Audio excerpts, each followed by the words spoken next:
കൊൽക്കട്ട എനിക്ക് ഒട്ടും ഒരു പോസിറ്റീവ് എനർജി തന്ന സിറ്റി അല്ല. അതെന്തുകൊണ്ടാണെന്ന് എനിക്കറിയത്തില്ല. എനിക്ക് മാത്രം ഉണ്ടായ ഒരു ഫീലാണെന്ന് അറിയത്തില്ല.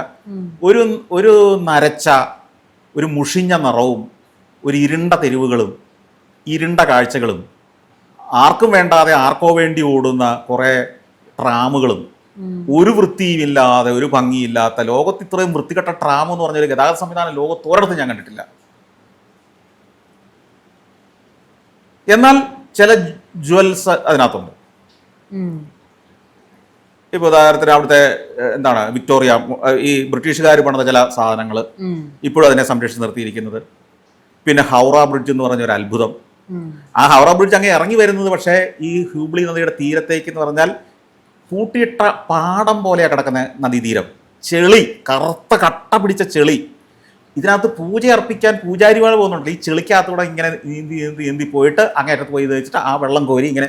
അപ്പം ഞാൻ പറയുന്നത്, നമ്മുടെ ഈ ചിന്തകൾ, പുണ്യം, തീർത്ഥം എന്നൊക്കെ പറയുന്നത് ഈ ചെളിവെള്ളമാണോ?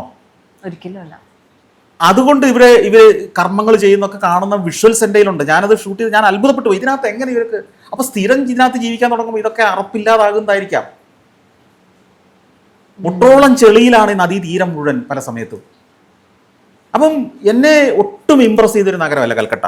കൽക്കട്ടയുടെ ചരിത്രം എന്നെ ഇംപ്രസ് ചെയ്യുന്നുണ്ട്. അവിടെ ജീവിച്ച ആളുകൾ എന്നെ ഇംപ്രസ് ചെയ്യുന്നുണ്ട്. സുഭാഷ് ചന്ദ്രബോസ് മുതൽ മദർ തെരേസ വരെ, അല്ലെങ്കിൽ ജ്യോതിബാസു മുതൽ ഇവർ വരെ, ഇപ്പോഴത്തെ മുഖ്യമന്ത്രി വരെ ഉള്ള ആളുകളുടെ ഒക്കെ ജീവിതം എനിക്കറിയാം. അവർ ജീവിച്ച തെരുവുകൾ എനിക്കറിയാം. അതുപോലെ തന്നെ പല ഐതിഹ്യങ്ങളും കഥകളും ഒക്കെ ഉള്ള സ്ഥലങ്ങൾ എനിക്കറിയാം. അവിടുത്തെ തെരുവ് ഇപ്പോഴും ഞാൻ പറഞ്ഞില്ലേ, ഒരു പുരോഗതി നമ്മുടെ കണ്ണിൽ കാണാത്ത, അല്ലെങ്കിൽ പൂട്ടിപ്പോയ പ്രസ്ഥാനങ്ങളുടെ ഒരു നഗരം എന്ന് ചോദിച്ചാൽ കൽക്കട്ടയല്ലേ. ഞാൻ അംബാസഡറിന്റെ പൂട്ടിപ്പോയ ഫാക്ടറി പോയിട്ടുണ്ട്, ഹിന്ദുസ്ഥാൻ മോട്ടോഴ്സിന്റെ. ഒരു ശവപ്പറമ്പ് പോലെ കിടക്കുക, പഴയ ഒരു ശ്മശാനം പോലെ. ഒന്ന് ആലോചിച്ച് നോക്കിയാൽ 70കളിലും 80കളിലും ഒരു അംബാസഡർ കാർ കിട്ടാൻ വേണ്ടി നമ്മൾ ബുക്ക് ചെയ്തിട്ട് കാത്തിരിക്കുമായിരുന്നു.